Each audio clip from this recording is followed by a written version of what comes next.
So let's talk about relationships, okay?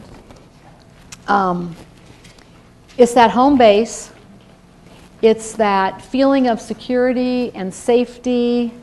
And unless you take the time to do this, you're not going to, don't expect to get a lot out of these children, okay? Don't expect to go very far. This is probably the bottom basic foundation that we want you to take away from here. They have to have trusted relationships, people they trust. If your world is just here and you're wanting to explore, you have to know that it's safe, and you have to know who the people are. If you were sitting here and if you had your eyes closed and as if you were blind and somebody just comes up, first you're going to be startled. You don't know who that is. They may or may not tell you who they are. So how are you ever going to learn to trust that person if they don't identify themselves, let you know who they are, let you know why they're there, let you know why they touched you and what they're going to do to you, when they're going to leave? Okay? All those are parts of what you have to do to build a trusting relationship.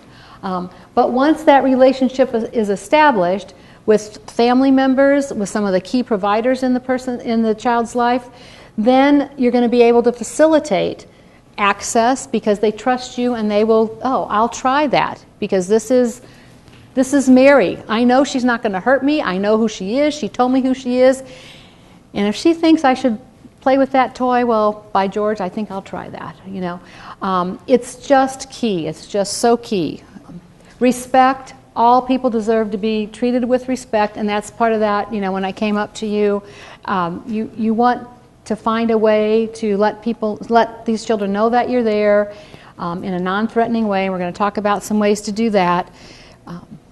And you need to respect their space, their right to talk to you and to do what they want to do, and to figure things out together and respect. Not always be acting on them, okay, but acting with them. You're going to need, we talked a little bit about getting into their world. What is it that they like to do? You've got to enter the child's world. The other thing is everything you do, before you do anything with the child, if you can think, what will this look like to Susie? How is this going to feel? What is she going to take? Not how do I see it, and you may think it's the best thing since sliced bread, but if it's not going to make any difference to her or be meaningful to her, there's no sense in trying it. So you need to think about, okay, is this going to feel scary? Is it something we have to do slowly? Is this you just have to really enter the child's world and think about everything from that child's perspective. And consistency. We're beginning to talk about it. I'm going to talk about it all day long. If this is the way that Mary introduces herself to a child, then we need to make sure that every time she introduces herself to that child, she uses that same greeting, that same ritual, that same sign, whatever that is. All the members of the team have to be consistent with how they interact with the child initially, because that's how you build the trusted relationship. From your standpoint, you want to think about those past experiences. The good ones and the negative ones, okay? What's gone on in that baby's life or that toddler's life up until the time that you met that family. And we're going to talk about all these things now, the predictability, the greeting, and personal identifiers. But those are all components of what you need to do to build that relationship. Knowing the child's likes and dislikes is going to help you build a relationship, okay? You're going to like me better if we go to a restaurant that you like for lunch, okay, than if I drag you to some place that you don't like at all. Oops, all of a sudden, here, let me do this, okay. Following the child's lead, also, important so that you do that, and that's the big thing in early childhood education now anyway. Things kind of swing back and forth, but my daughter works at an early Head Start center, and the kids in the Head Start programs, they just had an open house and a display of the evidence-based practices they're doing. And when we talk about having to move outside of your role and your comfort zone, this teacher that I talked to when I was doing the open house said, And she's young, so she didn't have as much to unlearn as some of us do. She's like, this is really hard. I have to work really hard to just stand back and watch what they're doing before I want to jump in and, suggest something or do something with them, because they're really big. It's an evidence-based practice that they're putting into practice as part of a pilot and taking data on it and seeing how it changes things. But she said it's so hard not to jump in there.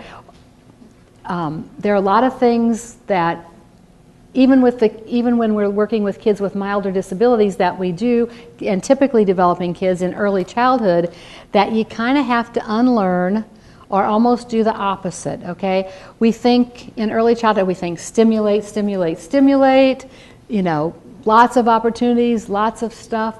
We have to pull back on that, and anytime, when in doubt, just wait. Okay, just wait, just stop.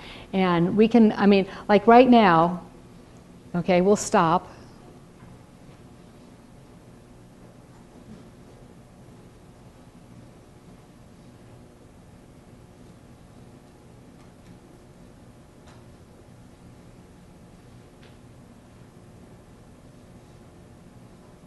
Okay, how long do you think that was? How long did it feel like, huh? 15 seconds, you're good. Yeah, it was about 15 seconds, yeah.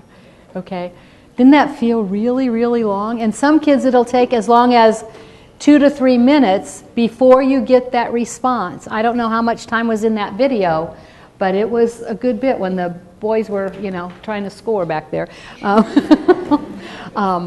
So if you move on to the next thing, you're going to miss it. You're going to miss that teaching opportunity.